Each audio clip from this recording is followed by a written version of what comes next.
আসসালামু আলাইকুম। আমরা এখন অনুশীলনী 2.1-এর 11 নম্বর ম্যাথটা দেখব। তামা, দস্তা ও রূপা মিশিয়ে একটা গহনা তৈরি করা হয়েছে। ওই গহনায় তামা ও দস্তার অনুপাত 1:2, দস্তা ও রূপার অনুপাত 3:5। 19 গ্রাম ওজনের গহনায় কত গ্রাম রূপা আছে? তাহলে এখানে দুইটা অনুপাত আছে, একটা হচ্ছে তামা ও দস্তা আর একটা হচ্ছে দস্তা ও রূপা। এখন একই জিনিস দুই জায়গায় আছে, যেটা হচ্ছে দস্তা। এখানেও দস্তা আছে, এখানেও দস্তা আছে। তাহলে এখানে দস্তার অনুপাতটা হচ্ছে কত? 2। এখানে দস্তার অনুপাত, এই যে প্রথমটা 3। তাহলে যেহেতু একই জিনিস দুই জায়গায় আছে, দুইটাকে সমান করতে হবে। আচ্ছা, আগে দুইটা অনুপাতকে সমান করি।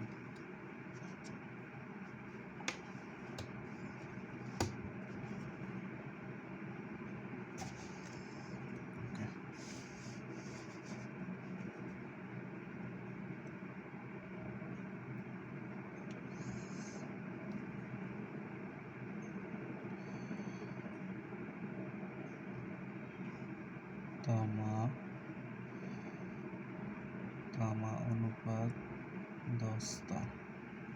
তামা অনুপাত দস্তা কত? 1:2। ওকে। আবার হচ্ছে দস্তা অনুপাত রূপা। দস্তা অনুপাত রূপা কত? 3:5। এখন এই যে উভয় জায়গায় দস্তা দুইটাকে সমান করতে হবে। এখানে দস্তা হচ্ছে এটা, এখানে দস্তা হচ্ছে এটা। তাহলে 2 আর 3 এই দুইটাকে সমান করতে হলে একটা সংখ্যা অপর সংখ্যা দিয়ে গুণ দিতে হবে। যেমন এই 2কে 3 দিয়ে গুণ দিতে হবে, 3কে 2 দিয়ে গুণ দিতে হবে। তাহলে আমরা যদি এখানে 2কে যদি 3 দিয়ে গুণ করি, তাহলে 3 দুগুণে 6 অনুপাত এই পাশের সংখ্যাটাকে গুণ দিলে এই পাশের সংখ্যাটাকেও সেম সংখ্যা দিয়ে গুণ দিতে হবে। তাহলে 2কে 3 দিয়ে গুণ দিচ্ছে, 3 দুগুণে 6। আবার 1কে 3 দিয়ে গুণ দিলে 3 একে 3। একইভাবে এখানে যদি আমরা 2 দিয়ে গুণ করি, তাহলে 3 দুগুণে 6, 5 দুগুণে 10। আর সাইড নোট দিতে পারি চাইলে, 3 দ্বারা গুণ, আর এখানে দিতে পারো 2 দ্বারা গুণ।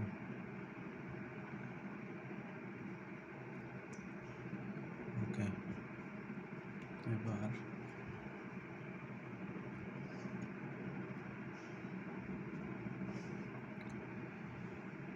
এখন দেখো এখানে এই যে এখানে দস্তার অনুপাত কত? 6, এখানেও দস্তার অনুপাত 6। তাহলে এখন আমরা লিখতে পারি তামা অনুপাত দস্তা অনুপাত রূপা। তামার অনুপাত কত? 3। দস্তা কত? এখানেও 6, এখানেও 6। তাহলে লিখতে পারি 6। রূপার অনুপাত কত? 10। এখন অনুপাতের যোগফল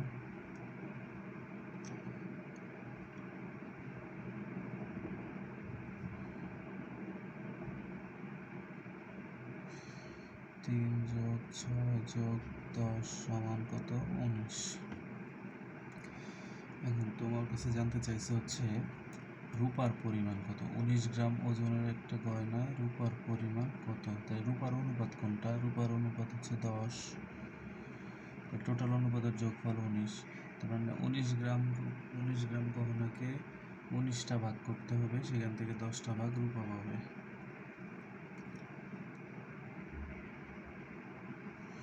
রূপার পরিমাণ টোটাল গয়না কত গ্রাম? 19 গ্রাম। রূপার পরিমাণ হবে 19 গ্রামের 19 গ্রামের রূপার অনুপাত কত? 10। মোট অনুপাতের যোগফল কত? 19।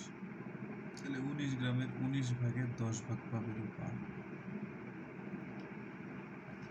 19 19 কেটে দিলে থাকে হচ্ছে 10।